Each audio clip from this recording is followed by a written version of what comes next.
Good afternoon students. Today I will explain plasma membrane. అయితే first క్లాస్లో మనం zoology syllabus గురించి ఇంట్రడక్షన్ గురించి నేర్చుకోవడం జరిగింది. సెకండ్ క్లాస్లో సెల్ అంటే ఏమిటి, సెల్లో ఉండేటువంటి రకాలు, సెల్ లోపల ఉండేటువంటి సెల్ ఆర్గనెల్లేస్ గురించి, కణం లోపల ఉండేటువంటి కణాంగాల గురించి, ప్రొకారియోటిక్ అండ్ యుకారియోటిక్ సెల్స్ యొక్క డిఫరెన్సెస్ గురించి, వీటన్నింటి గురించి మనం ఫస్ట్ అండ్ సెకండ్ పార్ట్లో మనం నేర్చుకోవడం జరిగింది. ఇప్పుడు మనం సెల్ని అబ్జర్వ్ చేస్తే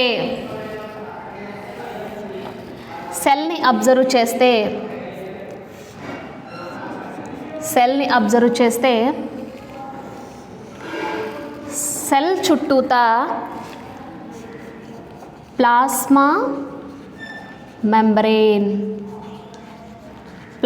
మెంబ్రేన్ అనేది ఉంటుంది. సెల్ లోపల సైటోప్లాజం అనేది ఉంటుంది. Cytoplasm and next one nucleus ఉంటుంది. న్యూక్లియస్ లోపల న్యూక్లియోలస్ ఉంటుంది, క్రోమాటిన్ ఉంటుంది,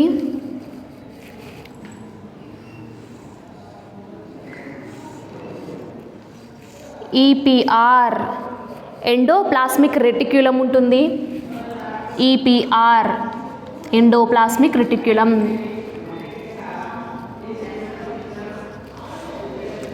గాల్జీ కాంప్లెక్స్ ఉంటుంది, మైటోకాండ్రియా ఉంటుంది. మైటోకాండ్రియా ఉంటుంది.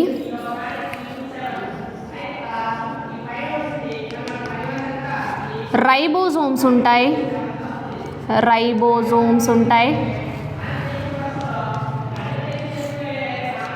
లైసోజోమ్స్ ఉంటాయి. ఈ విధంగా సెల్ యొక్క ఇంటర్నల్ స్ట్రక్చర్ని అబ్జర్వ్ చేస్తే మనకి సెల్ చుట్టూతా ప్లాస్మా మెంబ్రేన్ అనేటువంటి లేయర్ ఉంటుంది. సెల్ లోపల సెల్ ఆర్గనెల్లేస్, కణం లోపల కణాంగాలు అనేవి మనకి ఉండడం జరుగుతుంది. మనం పార్ట్ 1 పార్ట్ 2 క్లాస్ మీరు అబ్జర్వ్ చేస్తే సెల్ అంటే ఏమిటి, సెల్ లోపల ఉండేటువంటి సెల్ ఆర్గనెల్లేస్ గురించి చెప్పుకోవడం జరిగింది. So today I will explain as about plasma membrane.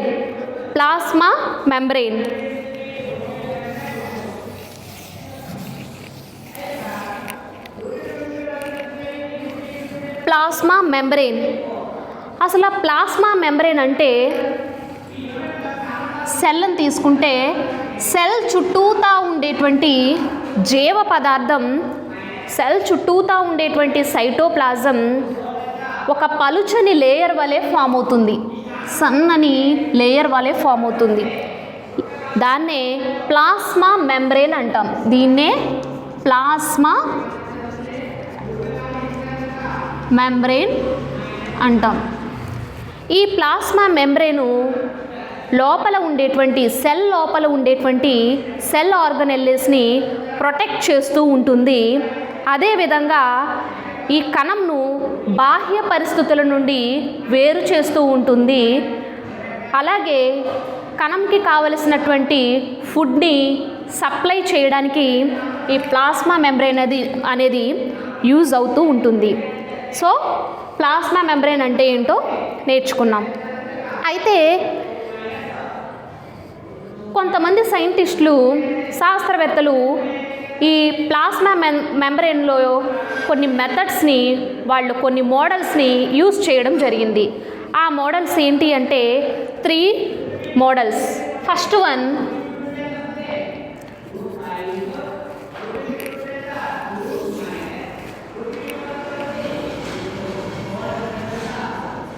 Garter and Grendel model.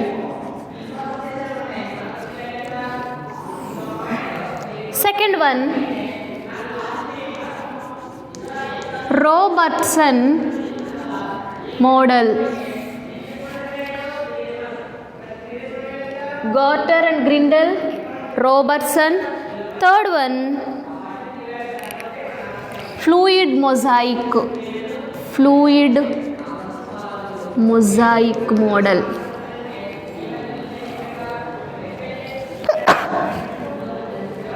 టోటల్గా మనకి 3 మోడల్స్లో సైంటిస్టులు మనకి ప్లాస్మా మెంబ్రేన్ గురించి వివరించడం జరిగింది. First one Gorter and Grendel method.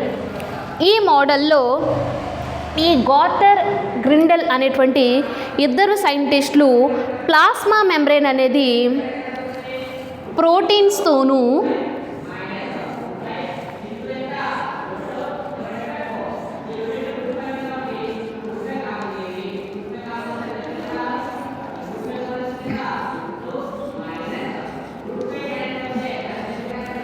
Garter and గ్రిండెల్ అనేటువంటి సైంటిస్టులు ఇద్దరు కూడా ప్లాస్మా మెంబ్రేన్ అనేది ప్రోటీన్స్తోనూ లిపిడ్స్తోనూ తయారైందని వీళ్ళు చెప్పడం జరిగింది. అయితే ప్రోటీన్స్తోనూ లిపిడ్స్తోనూ తయారైందని చెప్పడం జరిగింది. ఈ హెడ్ రీజియన్ని హైడ్రోఫోబిక్ రీజియన్ అని, టైల్ రీజియన్నే హైడ్రోఫిలిక్ రీజియన్ అని చెప్పడం జరిగింది.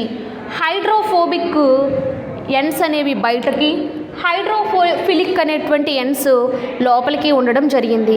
ఈ విధంగా గార్టర్ అండ్ గ్రిండెల్ అనేటువంటి సైంటిస్టులు ఈ మెథడ్ని, ఈ మోడల్ని ప్లాస్మా మెంబ్రేన్ అనేది, ఈ మోడల్లో ప్లాస్మా మెంబ్రేన్ అనేది ప్రోటీన్స్తోనూ లిపిడ్స్తోనూ ఫామ్ అయిందని చెప్పడం జరిగింది.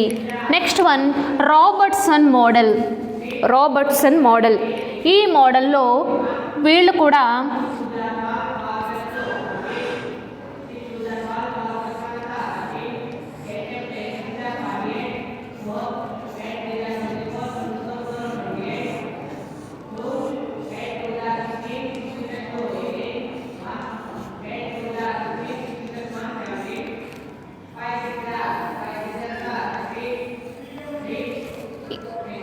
రాబర్ట్సన్ అనేటువంటి సైంటిస్ట్ కూడా ప్రోటీన్స్తోనూ లిపిడ్స్తోనూ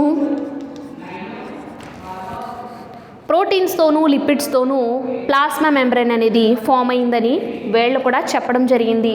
అయితే ప్రోటీన్ అనేది ఒక కోట్ వలె, ప్రోటీన్ కోట్ అనేది ఈ చివర్న మనకి ఫామ్ అవుతుందని కూడా వీళ్ళు చెప్పడం జరిగింది. ఇందులో మనకి ఈ ప్రోటీన్ హెడ్ హైడ్రోఫోబిక్ అండ్ 35% యాంగ్స్ట్రామ్స్తోనూ, లిపిడ్స్ అంటే హైడ్రోఫిలిక్ 20% యాంగ్స్ట్రామ్ మందంతోనూ ఈ ప్లాస్మా మెంబ్రేన్ ఉంటుందని ఈ రాబర్ట్సన్ మెథడ్ మోడల్లో చెప్పడం జరిగింది. Next one fluid mosaic model.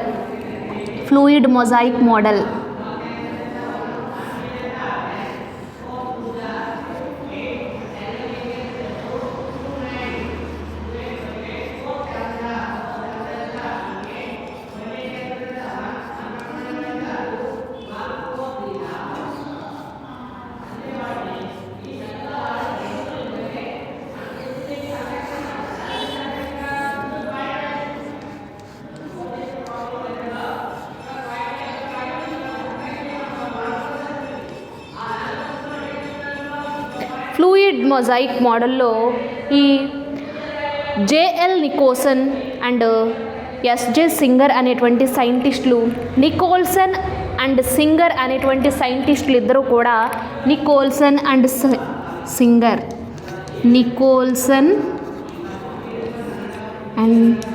Singer అనేటువంటి వీరిద్దరు సైంటిస్టులు కూడా ఫ్లూయిడ్ మొజాయిక్ మోడల్ని ప్రతిపాదించడం జరిగింది. ఇందులో మరలా మనకి extrinsic and intrinsic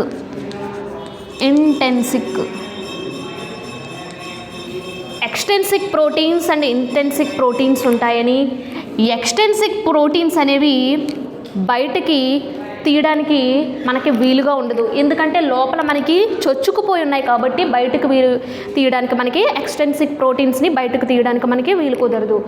intrinsic proteins అంటే లోపలి పైనే ఉన్నాయి కాబట్టి, అంటే సర్ఫేస్ పైనే మనకి కనిపిస్తున్నాయి కాబట్టి ఇంటెన్సిక్ ప్రోటీన్స్ని మనం ఆ ప్లాస్మా మెంబ్రేన్ నుంచి మనం బయటకు విడదీయడం అనేది ఈజీగా ఉంటుంది. ఈ విధంగా వీళ్ళు Gorter and Grendel, Robertson, Nicolson and Singer అనేటువంటి సైంటిస్టులు ఈ విధంగా ఇందులో ఉండేటువంటి ప్లాస్మా మెంబ్రేన్లో ఉండేటువంటి మోడల్స్ గురించి చెప్పడం జరిగింది. సో సెల్లో ఉండేటువంటి మనం సెల్ని కనుక అబ్జర్వ్ చేస్తే సెల్ చుట్టూతా ఏముందని చెప్పాను, ప్లాస్మా మెంబ్రేన్ ఉందని చెప్పాను. సెల్ గురించి, నెక్స్ట్ సెల్లో ఉండేటువంటి టైప్స్ గురించి మనం చెప్పుకున్నాం. ఇప్పుడు సెల్ ఆర్గనెల్లేస్, ప్లాస్మా మెంబ్రేన్ అయిపోయింది, లోపల ఉండేటువంటి సెల్ ఆర్గనెల్లేస్ గురించి. అలాగే మనకి ఈ 3 మెథడ్లో ఏంటంటే కణం అనేది ఒక కణం నుంచి ఇంకొక కణంకి, అంటే ప్లాస్మా మెంబ్రేన్లోనే ఒక కణం వేరొక కణంలోనికి మనకి వెళ్ళిపోవడానికి 3 మెథడ్స్ అనేవి ఉంటాయన్నమాట. ఒకటి tight junction, second one intermediate junction, third one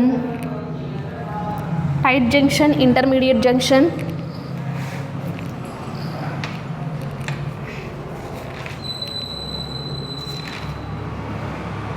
plasma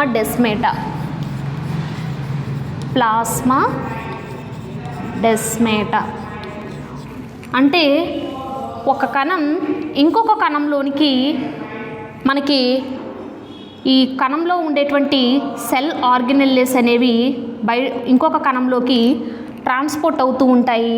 అదేంటంటే టైట్ జంక్షన్లోను, ఇంటర్మీడియట్ జంక్షన్లోను ప్లాస్మా డెస్మేటా ద్వారా ఒక కణం వేరొక కణంతో సన్నిహిత సంబంధాన్ని కలిగి ఉంటుంది. టైట్ జంక్షన్ ఒక సెల్ని తీసుకున్నాం,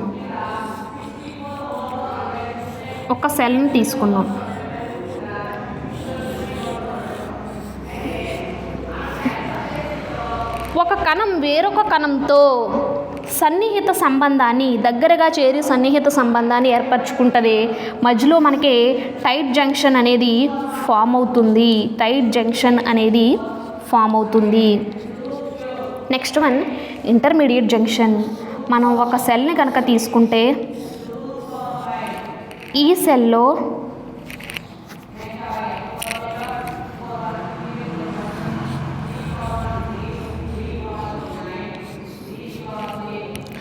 లోపల ఉండేటువంటి జీవ పదార్థం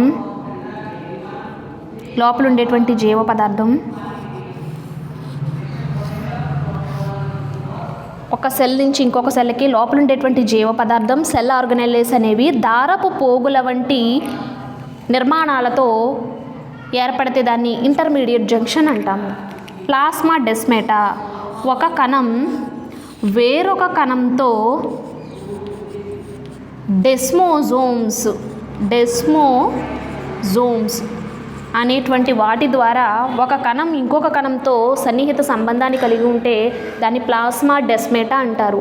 ఈ విధంగా ప్లాస్మా మెంబ్రేన్లో 3 మోడల్స్ గురించి, అవి ఒక కణం వేరొక కణంతో వేరొక సెల్ మెంబ్రేన్తో కనెక్ట్ అవ్వాలంటే, అతి సన్నిహిత సంబంధాన్ని కలిగి ఉండాలంటే టైట్ జంక్షన్ ద్వారా, ఇంటర్మీడియట్ జంక్షన్ ద్వారా, ప్లాస్మా డెస్మేటా ద్వారా అది రిలేషన్ని కలిగి ఉంటుంది. నెక్స్ట్ వన్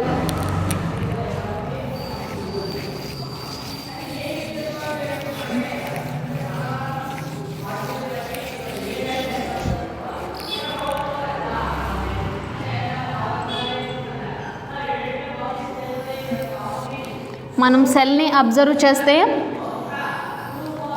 సెల్ చుట్టూతా ఉండేటువంటి ప్లాస్మా మెంబ్రేన్ గురించి చెప్పుకున్నాం.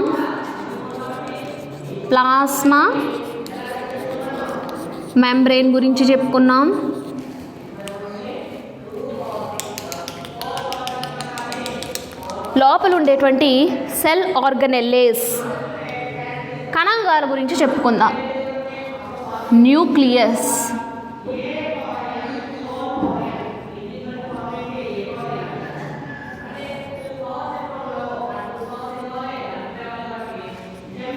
న్యూక్లియస్.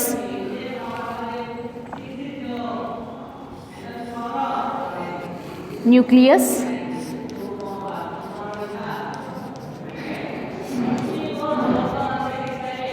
క్రోమాటిన్. న్యూక్లియస్ దగ్గర నుంచే మనకి ఈపీఆర్.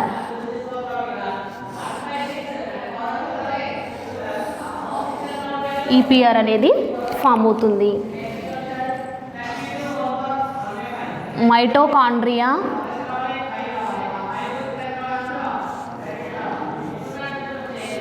గాల్జీ కాంప్లెక్స్,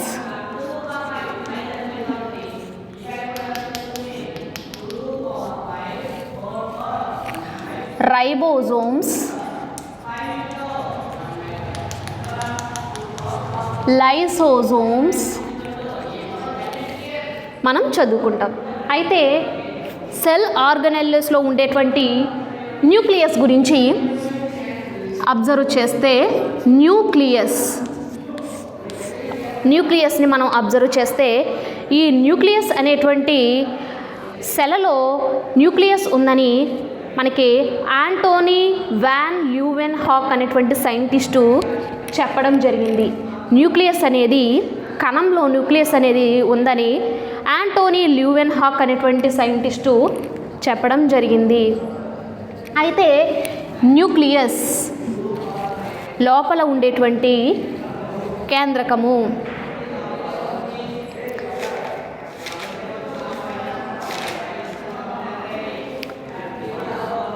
ఫస్ట్ మనం న్యూక్లియస్ని కనుక తీసుకుంటే న్యూక్లియస్లు సెల్ లోపల ఎన్ని ఉంటాయి, నెంబర్ ఆఫ్ న్యూక్లియస్ నెంబర్ని కనుక అబ్జర్వ్ చేస్తే మనకి సెల్ లోపల న్యూక్లియస్ అనేది మిడిల్ రీజియన్లో ఉంటుంది.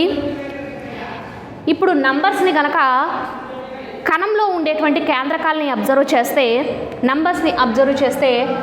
న్యూక్లియస్ అనేది కణ రకాన్ని బట్టి జంతువు జాతిని బట్టి మనకి నెంబర్స్ అనేవి మారుతూ ఉంటాయి.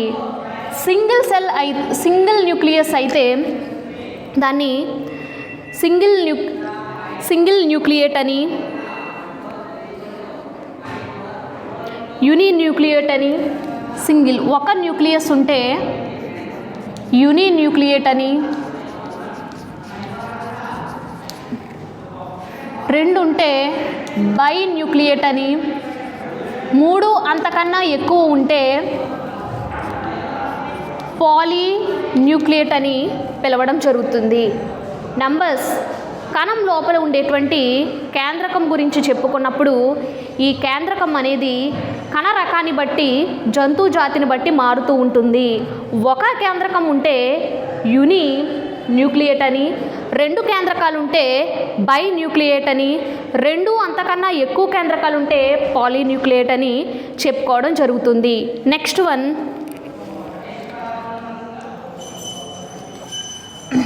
ప్లేస్ ఎక్కడ ఉంటుంది, కణంలో మిడిల్ రీజియన్లో మనకి ఈ న్యూక్లియస్ అనేది ప్రెజెంట్ అయి ఉంటుంది మిడిల్ రీజియన్లో. అండ్ ఆఫ్టర్ దట్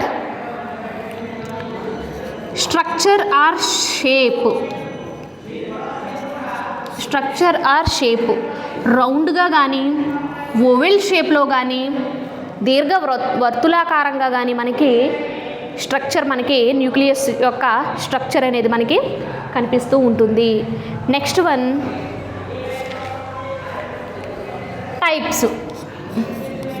టైప్స్ కనుక మనం అబ్జర్వ్ చేస్తే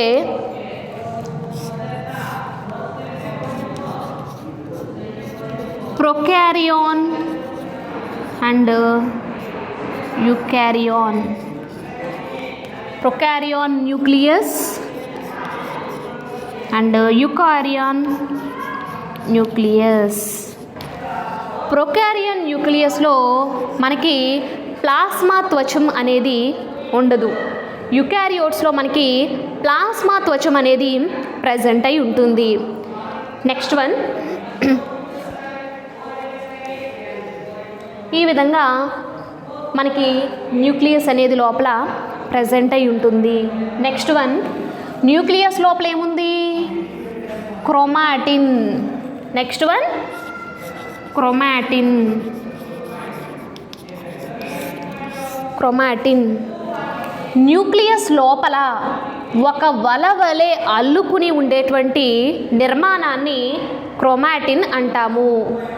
మనం న్యూక్లియస్ లోపల ఒక వల వలె అల్లుకుని ఉన్నటువంటి దానిని క్రోమాటిన్ అంటాము.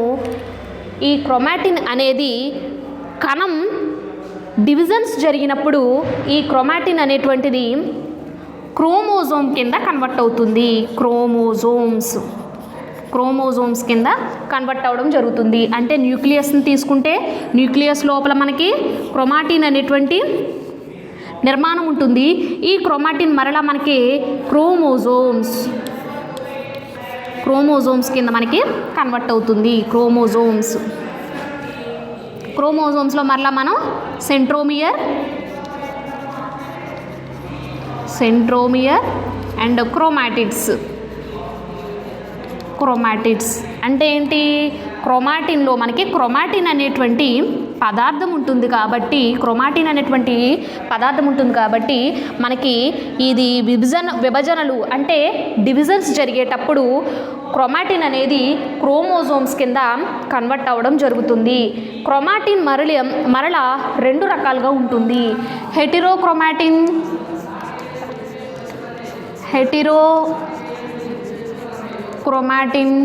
And euchromatin.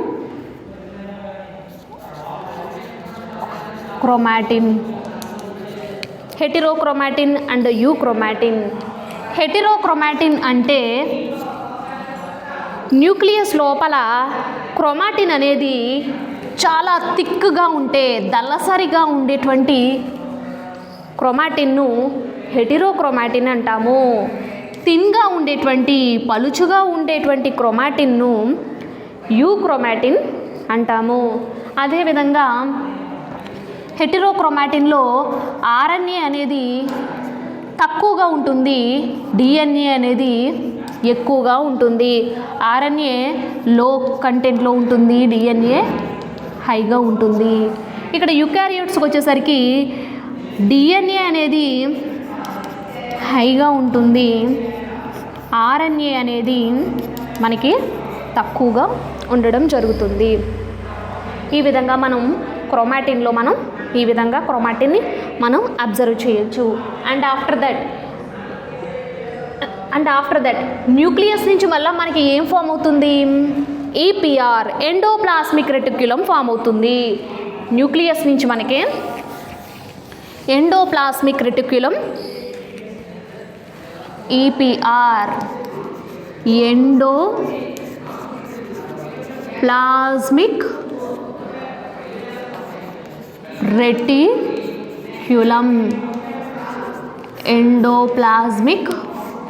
రెటిక్యులం. మనం ఎండోప్లాస్మిక్ రెటిక్యులం అనగా ఈపీఆర్ అంటే న్యూక్లియస్లో నుంచే మనకి ఎండోప్లాస్మిక్ రెటిక్యులం అనేది వస్తుంది. ఎండోప్లాస్మిక్ రెటిక్యులం అంటే మనకి జీవద్రవ్యంలో ఒక వల వలె అల్లుకొని ఉన్న జీవద్రవ్యంలో అంతరజీవద్రవ్యంలో ఎండో అంటే లోపల, అంతరజీవద్రవ్యంలో ఒక వల వలె అల్లుకొని ఉండేటువంటి నిర్మాణాన్ని ఈపీఆర్ అంటాము. ఈపీఆర్ను పోర్టర్ అనేటువంటి సైంటిస్టు డిస్కవర్ చేశారు. దీనిని డిస్కవర్ చేయడం జరిగింది. అండ్ ఆఫ్టర్ దట్ ఈపీఆర్ని మనం మైక్రోస్కోప్లో పెట్టి చూసినప్పుడు మైక్రోస్కోప్లో పెట్టి చూసినప్పుడు ముఖ్యంగా మనకి 3 పార్ట్స్ అనేవి కనిపిస్తాయి. ఒక ఈపీఆర్ని తీసుకుని మనం మైక్రోస్కోప్లో పెట్టి చూసినప్పుడు 3 పార్ట్స్ కనిపిస్తాయి. First one cisternae, second one vesicles, third one tubules. Cisternae, vesicles, tubules. Cisternae observe చేస్తే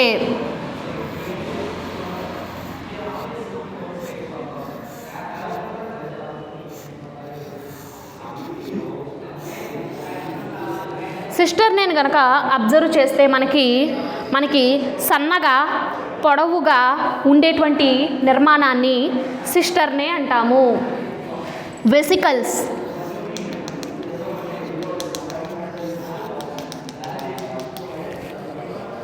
వెసికల్స్ అనేవి జీవ పదార్థంలో తేలి ఆడుతూ గుంపులు గుంపులుగా ఉండేటువంటి వాటిని వెసికల్స్ అంటాము. సిస్టర్నే, వెసికల్స్ అండ్ ట్యూబ్యూల్స్. ట్యూబ్యూల్స్ని కనుక మనం అబ్జర్వ్ చేస్తే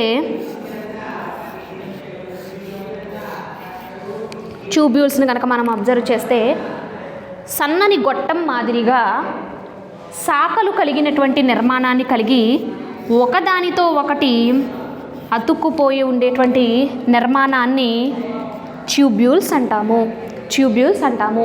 ఇప్పుడు ఈపీఆర్ యొక్క కెమికల్ ప్యాథాలజీ, ఈపీఆర్ యొక్క రసాయనిక స్థితిని మనం చూసుకున్నట్లయితే ఈపీఆర్ లోపల మనకి ఈపీఆర్ లోపల ఈ విధంగా మనకి కనిపించడం జరుగుతుంది. నెక్స్ట్ వన్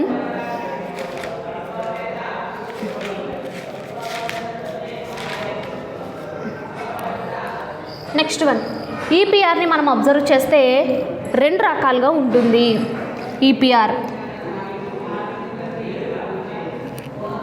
ఈపీఆర్ని తీసుకుని ఇక్కడ వేస్తే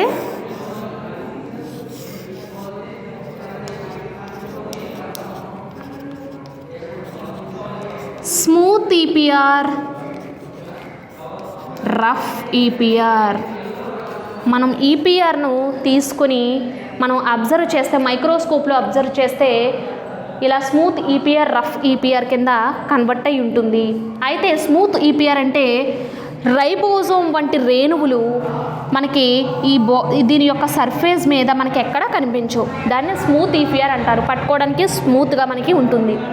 రఫ్ ఈపీఆర్, రైబోజోముల వంటి నిర్మాణాలు ఈ ఈపీఆర్ మీద అతుక్కుని ఉంటాయి కాబట్టి దీన్ని రఫ్ ఈపీఆర్ అని